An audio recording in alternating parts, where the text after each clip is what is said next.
അപ്പോൾ എല്ലാവർക്കും വീണ്ടും എയിം സ്റ്റഡി സെൻറ്ററിലേക്ക് സ്വാഗതം. ഓക്കെ, അപ്പോൾ നമ്മൾ റിവിഷൻ സീരീസ് 4 എണ്ണമാണ് കഴിഞ്ഞ വീഡിയോയിലായിട്ട് കണ്ടത്. ഇപ്രാവശ്യം റിവിഷൻ സീരീസ് തന്നെയാണ് നമ്മൾ ഇന്ന് പഠിക്കാൻ വേണ്ടി പോകുന്നത്.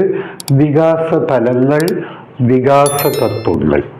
ആദ്യമേ പറയട്ടെ, വളരെ ഇമ്പോർട്ടൻ്റ് ആയ ചാപ്റ്ററാണ് വികാസ തലങ്ങൾ, വികാസ തത്വങ്ങൾ. ഇതിനു മുമ്പ് നമ്മൾ പഠിച്ച വൈജ്ഞാനിക വികാസം, സാമൂഹ്യ വികാസം, വൈജ്ഞാനിക ജ്ഞാന നിർമ്മിതിവാദം, ഇതൊക്കെ വളരെ ഇമ്പോർട്ടൻ്റ് ആണ്. ഈ ഭാഗത്തൊക്കെ ചോദ്യങ്ങൾ വരും. ഓക്കെ, അപ്പം ഞാൻ കൂടുതൽ സമയം കളയുന്നില്ല, നമുക്ക് വേഗം ചോദ്യത്തിലേക്ക് പോകാം. ഒരു ചോദ്യം വായിക്കും, എന്നിട്ട് അതിന് 4 ഓപ്ഷൻസ് തരും. എന്നിട്ട് ഈ ഓപ്ഷന് ശരിയായ ഉത്തരം പറഞ്ഞു പോവുകയല്ല നമ്മുടെ രീതി. നിങ്ങൾക്ക് എല്ലാവർക്കും അറിയാം, നമ്മൾ അതിനെക്കുറിച്ച് വിശദീകരിക്കും. ആ വിശദീകരണ കുറിപ്പുകൾ നിങ്ങളുടെ നോട്ട്ബുക്കിൽ എഴുതി വെക്കണം കേട്ടോ. അതാണ് നിങ്ങളുടെ അസറ്റായിട്ട് മാറുക പിന്നീട്, അല്ലാതെ ചോദ്യോത്തരങ്ങൾ അല്ല. ചോദ്യോത്തരങ്ങൾ നമുക്ക് ക്ലാസ്സുകളിലേക്ക് കടക്കാനുള്ള ഒരു പാലം മാത്രമാണ് കേട്ടോ. അങ്ങനെയാണ് നമ്മൾ പഠിക്കേണ്ടത്. ഞാൻ കുറേ കൂടി പഠിക്കുന്നതിൻ്റെ ശാസ്ത്രീയമായ രീതിയെക്കുറിച്ചാണ് പറയുന്നത്. സോ വികാസ തലങ്ങൾ, stages of development, and also വികാസ തത്വങ്ങൾ, പ്രിൻസിപ്പിൾസ് ഓഫ് ഡെവലപ്മെൻറ്റ്. അപ്പോൾ ഇംഗ്ലീഷിലും എഴുതാം stages of development as well as principles of development. Very important chapter. ഇനി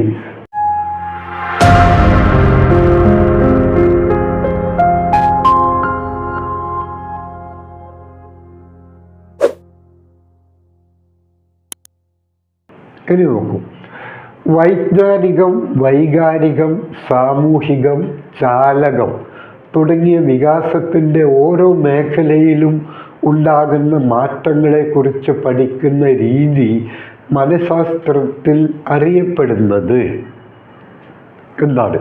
അതായത് cognitive development, emotional development, social development, പിന്നെ കൈനസ്തെറ്റിക് ഡെവലപ്മെൻറ്റ് അല്ലെങ്കിൽ മോട്ടോർ ഡെവലപ്മെൻറ്റ് തുടങ്ങിയ വികാസത്തിൻ്റെ ഓരോ മേഖലയിലും ഉണ്ടാകുന്ന മാറ്റങ്ങളെക്കുറിച്ച് ഒരു വ്യക്തിയുടെ തന്നെ cognitive development, emotional development, social development, motor development തുടങ്ങിയ വികാസത്തിൻ്റെ ഓരോ മേഖലയിൽ ഉണ്ടാകുന്ന മാറ്റങ്ങളെക്കുറിച്ച് പഠിക്കുന്ന രീതി മനഃശാസ്ത്രത്തിൽ അറിയപ്പെടുന്നത് വികസന മനഃശാസ്ത്രം, തിരശ്ചീന പഠന രീതി, ക്രോസ് സെക്ഷണൽ രീതി, ലംബ പഠന രീതി എന്നാണ്.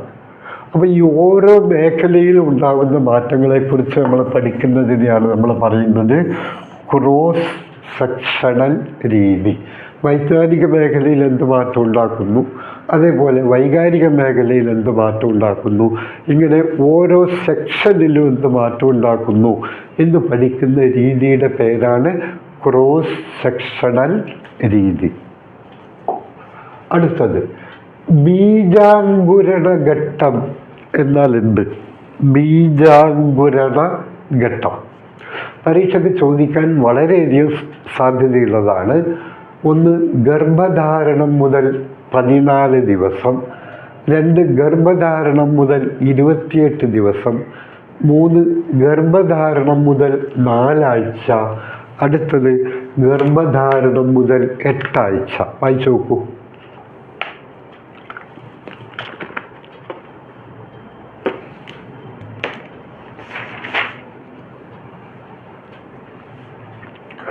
ആദ്യം നിങ്ങൾ ശ്രദ്ധിക്കേണ്ട കാര്യം,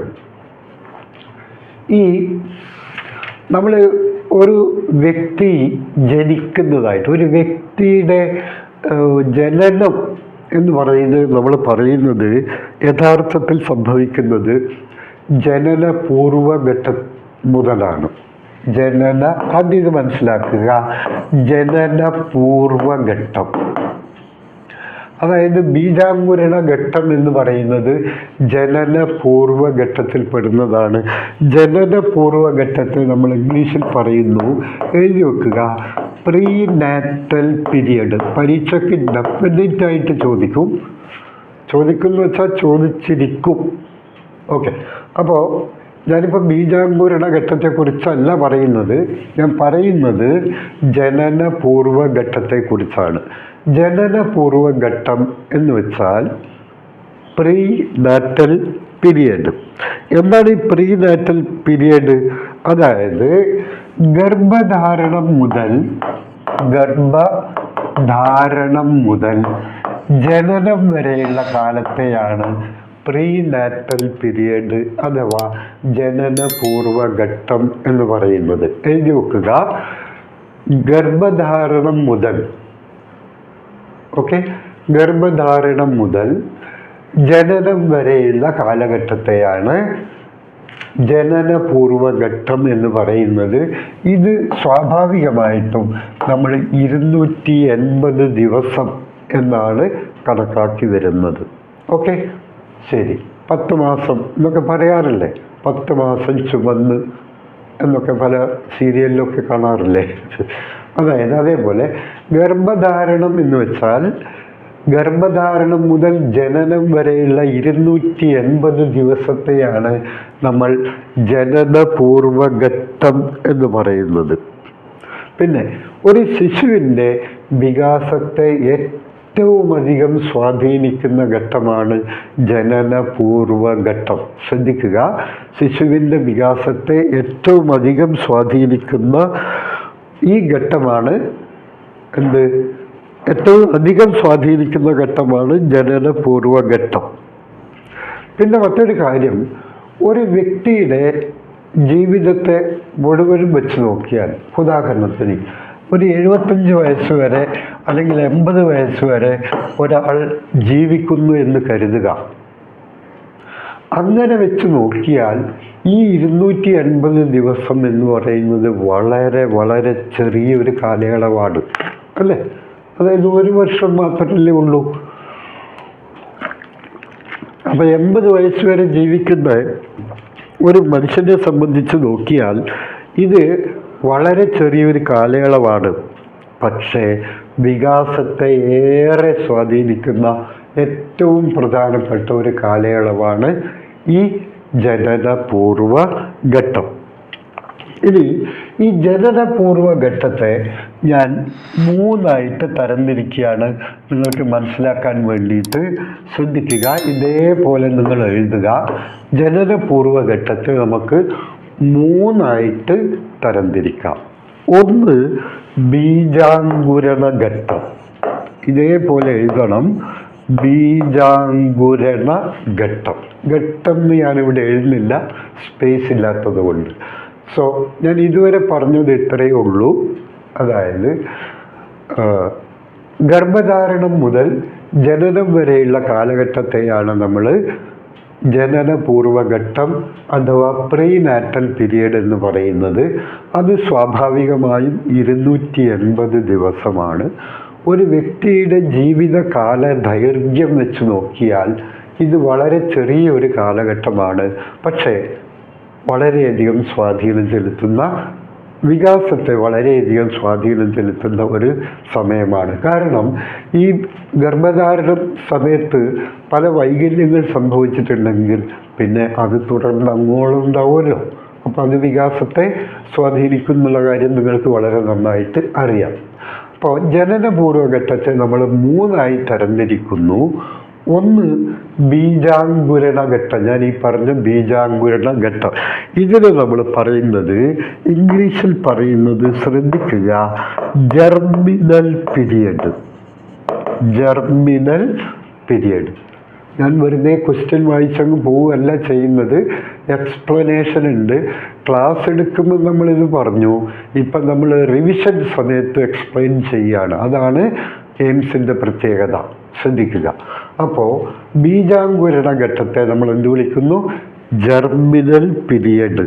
ഇത് യഥാർത്ഥത്തിൽ ഗർഭധാരണം മുതൽ 14 ദിവസം വരെയാണ്. അതായത് 2 ആഴ്ച വരെയുള്ള കാലഘട്ടത്തെയാണ് നമ്മൾ എന്ത് വിളിക്കുന്നത്? ജർമിനൽ പീരിയഡ്.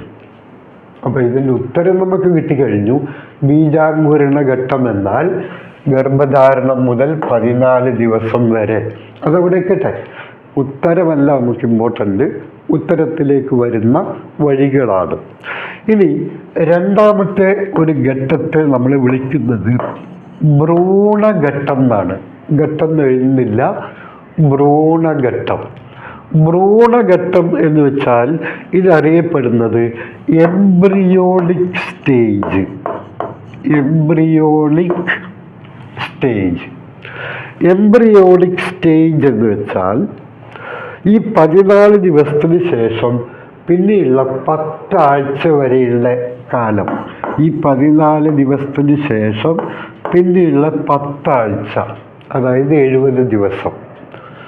ഈ 2 ആഴ്ച വരെയുള്ള സമയം ബീജാങ്കുരണഘട്ടം. പിന്നെ 2 ആഴ്ചക്ക് ശേഷം പിന്നീടുള്ള 10 ആഴ്ച, അതായത് 8 ആഴ്ച. ഈ പീരീഡിനെയാണ് നമ്മൾ ഭ്രൂണഘട്ടം അഥവാ എംബ്രിയോണിക് സ്റ്റേജ് എന്ന് വിളിക്കുന്നത്. ഇനി മൂന്നാമത്തെ ഒരു ഘട്ടമാണ് ഗർഭസ്ഥ ശൈശവ ഘട്ടം. ഗർഭസ്ഥ ശൈശവ ഘട്ടം. ഗർഭസ്ഥ ശൈശവ ഘട്ടം എന്ന് വെച്ച് കഴിഞ്ഞാൽ ഫോയ്റ്റൽ പീരിയഡ്. ഫോയ്റ്റൽ പീരിയഡ്. ആദ്യം ഇത് എല്ലാവരും എഴുതി കഴിഞ്ഞതിന് ശേഷം മാത്രം നമുക്ക് മുന്നോട്ട് പോവാം. കാരണം ഇതാണ് അടിസ്ഥാനപരമായ അറിവ്. ശ്രദ്ധിക്കുക. എഴുതേണ്ട പോയിന്റ് ഞാൻ പറഞ്ഞുതരാം. ഗർഭധാരണം മുതൽ ജനനം വരെയുള്ള കാലഘട്ടത്തെ, അതായത് 280 ദിവസത്തെ നമ്മൾ എന്ത് വിളിക്കുന്നു? ജനനപൂർവഘട്ടം എന്ന് വിളിക്കുന്നു. ഇനി അതിനെ ഇംഗ്ലീഷിൽ വിളിക്കുന്നു പ്രീ നാറ്റൽ പീരിയഡ്. ഇനി ജനനപൂർവഘട്ടത്തെ വീണ്ടും 3ആയി തിരിക്കുന്നു. ഒന്ന് ബീജാങ്കുരണഘട്ടം അഥവാ ജർമിനൽ പീരിയഡ്, ആദ്യത്തെ 2 ആഴ്ച. പിന്നെയോ രണ്ടാമത്തത് ഭ്രൂണഘട്ടം, അതായത് എംബ്രിയോണിക് സ്റ്റേജ്.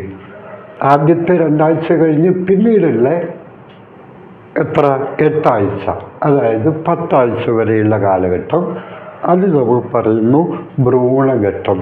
പിന്നീട് 10 ആഴ്ച മുതൽ 280 ദിവസം വരെ, ജനിക്കുന്നത് വരെയുള്ള സമയം, അതിനെ നമ്മൾ വിളിക്കുന്നു ഗർഭസ്ഥ ശൈശവം, അതായത് ഫോയ്റ്റൽ പീരിയഡ്.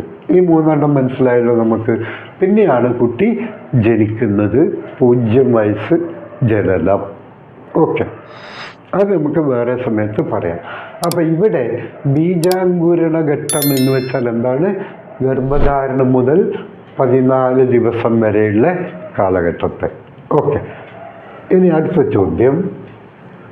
ബേബിഹുഡ്, ടോയ്ലറ്റ് സ്റ്റേജ് എന്നിങ്ങനെ അറിയപ്പെടുന്ന വികാസ ഘട്ടം. ഇനി പിന്നെ നിങ്ങൾ ശ്രദ്ധിക്കേണ്ട ഒരു കാര്യമുണ്ട്. പിന്നെ കുട്ടി ജനിച്ചു കഴിഞ്ഞാൽ പിന്നെ ഉണ്ടാവുന്നത് ബാല്യം, ശൈശവം,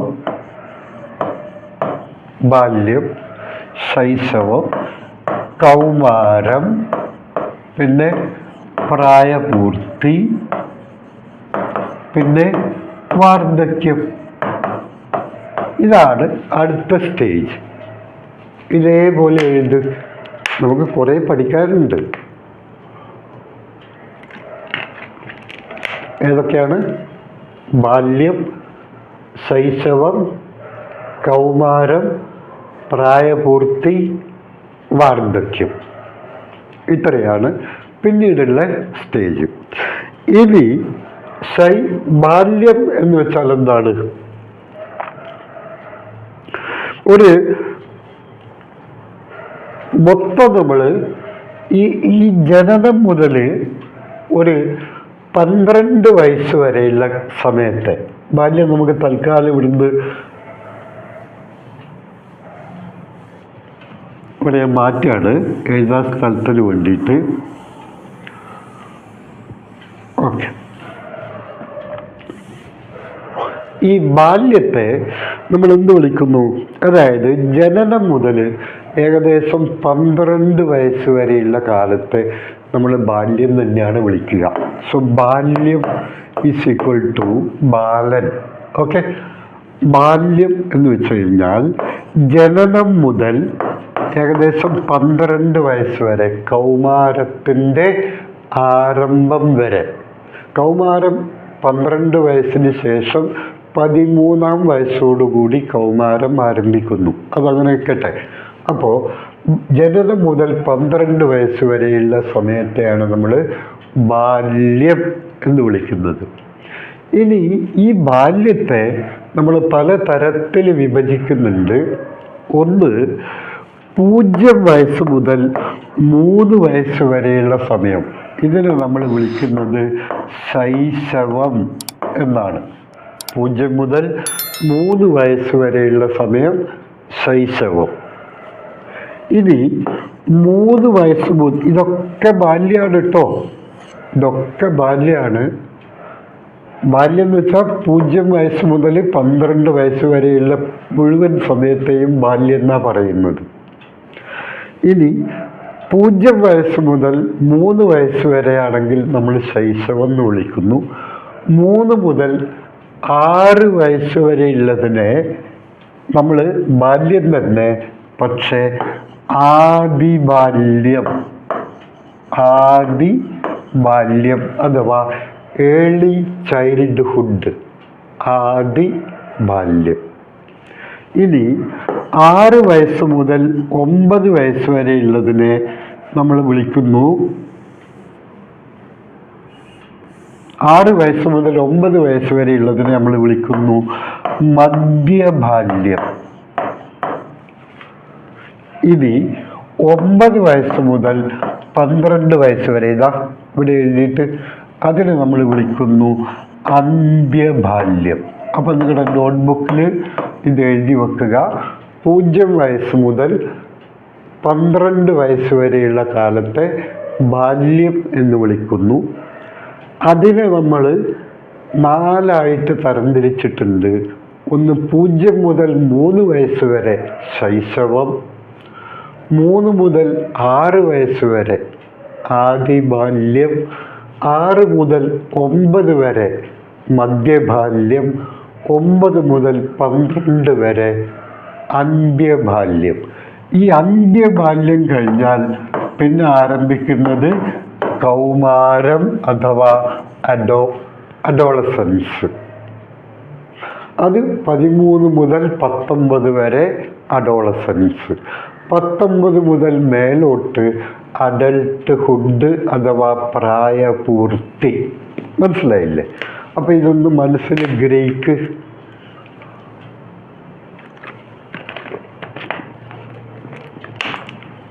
നോക്കുക, 0 മുതൽ 3 വയസ്സ് വരെ ശൈശവം, 3 മുതൽ 6 വരെ ആദിബാല്യം, 6 മുതൽ 9 വരെ മധ്യബാല്യം, 9 മുതൽ 12 വരെ അന്ത്യബാല്യം, 12 അല്ലെങ്കിൽ 13 വയസ്സ് മുതൽ 13, 14, 15, 16, 17, 18, 19 ടീൻ ഏജ്, കൗമാരം 19 വയസ്സ് വരെ. പിന്നെ 19 വയസ്സ് മുതൽ ഒരു 40-45 വയസ്സ് വരെ പ്രായപൂർത്തിഘട്ടം, പിന്നീട് അങ്ങോട്ട് വാർദ്ധക്യം. ഇതാണ് വികാസത്തിൻ്റെ ഒരു സ്റ്റേജ്. ഇനി നമ്മളോട് ചോദിച്ച ചോദ്യം എന്താണ്? അതായത് ബേബിഹുഡ്, ടോയ്ലറ്റ് സ്റ്റേജ് എന്നിങ്ങനെ അറിയപ്പെടുന്ന വികാസഘട്ടം പരീക്ഷയ്ക്ക് ചോദിക്കും.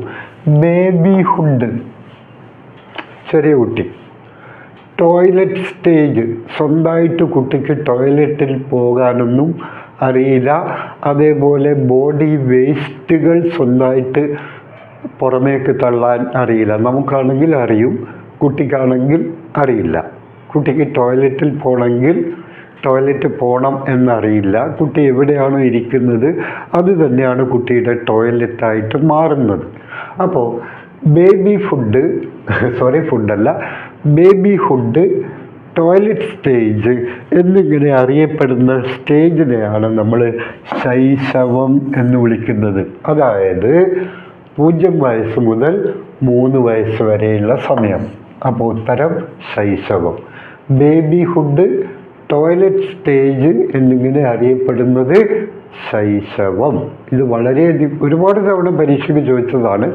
ഇപ്രാവശ്യം ചോദിക്കാനുള്ള സാധ്യതകൾ ധാരാളമുണ്ട്. ബേബിഹുഡ്, അതേപോലെ ടോയ്ലറ്റ് സ്റ്റേജ് എന്നറിയപ്പെടുന്നത് ശൈശവം. ഓക്കെ, ഇനി അടുത്തത് നവജാത ശിശുക്കളിൽ ആദ്യം കാണുന്ന വികാരം. ഈ വൈകാരിക വികാസത്തെക്കുറിച്ച് പഠിച്ച പ്രധാനപ്പെട്ട 2 ആളാണ്. ഒന്ന് ബെൻഹാം, മറ്റൊന്ന് കാതറിൻ ബ്രിഡ്ജ്.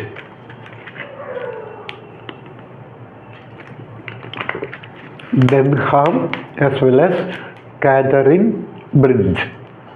അപ്പോൾ കാതറിൻ ബ്രിഡ്ജിൻ്റെ അഭിപ്രായത്തിൽ നവജാത ശിശുക്കളിൽ ഇപ്പോൾ പ്രസവിച്ചു വീണ കുട്ടികളിൽ കാണപ്പെടുന്ന ആദ്യത്തെ വികാരം എന്ന് പറയുന്നത് സന്ത്രാസം. ഇതിൻ്റെ ഇംഗ്ലീഷ് വേർഡ് എക്സൈറ്റ്മെൻറ്റ്, ഒരു തരം ഇളക്കം. അതാണ് കുട്ടികളിൽ കാണുന്ന ആദ്യത്തെ വികാരം. നവജാത ശിശുക്കളിൽ കണ്ടുവരുന്ന ആദ്യത്തെ വികാരം സന്ത്രാസം അഥവാ ഇളക്കം. ഇതൊക്കെ പരീക്ഷയ്ക്ക് ചോദിക്കും. ഇതേപോലെ കാതറിൻ ബ്രിഡ്ജിൻ്റെ ചാർട്ടിനെ വെച്ച് ബേസ് ചെയ്ത് ചോദ്യം ചോദിച്ചിട്ടുണ്ട്. കുട്ടികളിൽ അസൂയ എന്ന വികാരം, അസൂയ എന്ന വികാരം പ്രകടമാകുന്ന കാലം അത് 1.5 വയസ്സിലാണെന്നാണ്. അതായത് 18ാം മാസത്തിലാണ് കുട്ടികളിൽ അസൂയ എന്ന വികാരം പ്രത്യക്ഷപ്പെടുന്നത് എന്നാണ് കാതറിൻ ബ്രിഡ്ജ് പറയുന്നത്.